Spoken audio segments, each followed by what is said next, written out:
Hello everyone! My name is Marilyn and I am an English as a second language teacher. Today, I will show you how you can use your smartboard to teach your students how to tell the time. Telling the time is something second language learners often struggle with. When you use your smartboard, your lesson will be more interactive, which will help your students to grasp more from it. Let's get started! Once you've opened your notebook software, you will need to create a file with 3 slides. Let's start with the first one. Right-click on the page and select Set Background Fill. Choose a color you like, then click on the page at the top left corner of your screen and do Clone Page twice.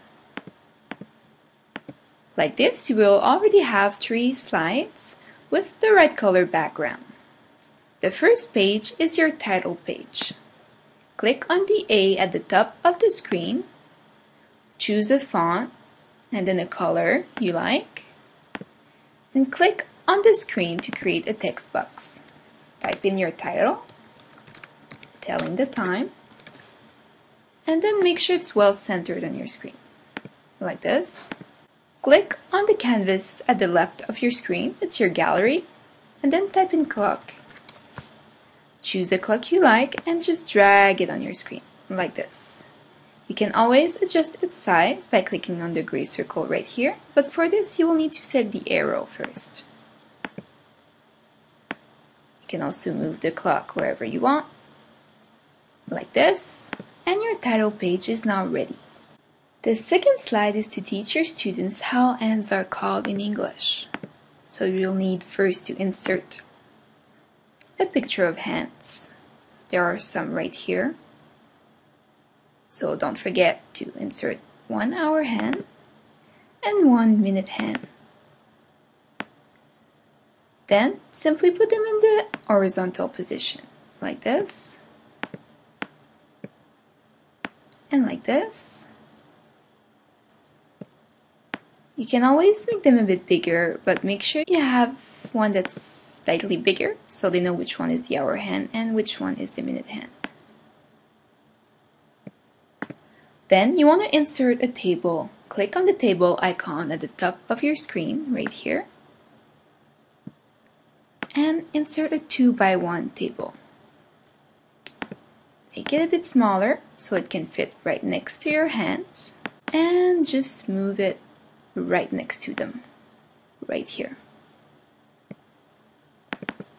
In the top cell, type minute hand. Don't forget to change the color, and right underneath you type hour hand. Move the minute hand and the hour hand so they're right next to their respective cell. Then select your table again, click on the little arrow right here, and do Add Cell Shade.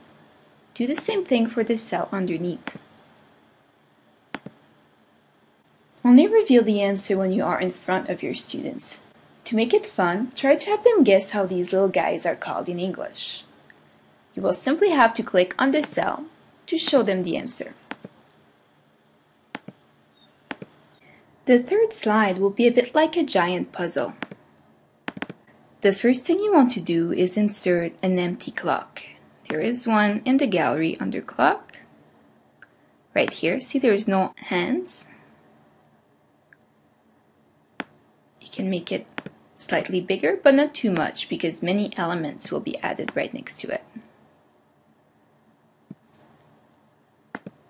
The first element you want to add is a vertical red line.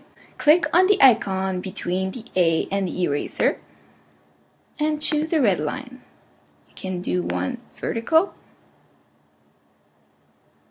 and one horizontal. Then click on the arrow and move them. We'll use them a bit later.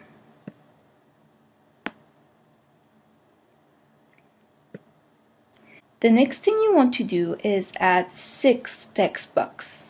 One for o'clock, one for half past, one for quarter past, one for quarter to, one for past, and one for 2.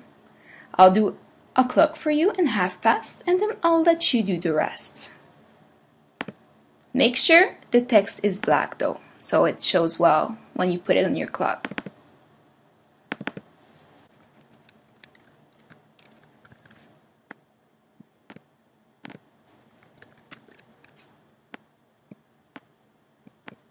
I'll let you do the rest. Once you have all your text boxes, you want to lock your clock into place so it doesn't move when you add elements to it.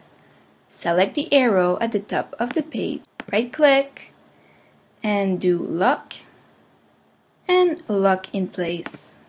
When you're in front of the classroom, you will simply have to move the red lines and the text boxes to the right place. You can even ask your students to do it. They will have a lot of fun. So let's say you can put the line right here and then ask your students to come and place to and past. So make sure they put it at the right place, like this. And then you can take them off. Add another line and ask them to come and place o'clock, half past, quarter past, and a quarter to. Once they have mastered all these terms, you can just empty everything and ask them to come and draw the appropriate time on the clock with your smartboard pen. Make sure they really have your smartboard pen and not your regular whiteboard pen, otherwise you could seriously damage your smartboard. I hope this video answered all the questions you had about how to create a lesson to teach your students how to tell the time using your smartboard. This is Marilyn. Thank you for watching.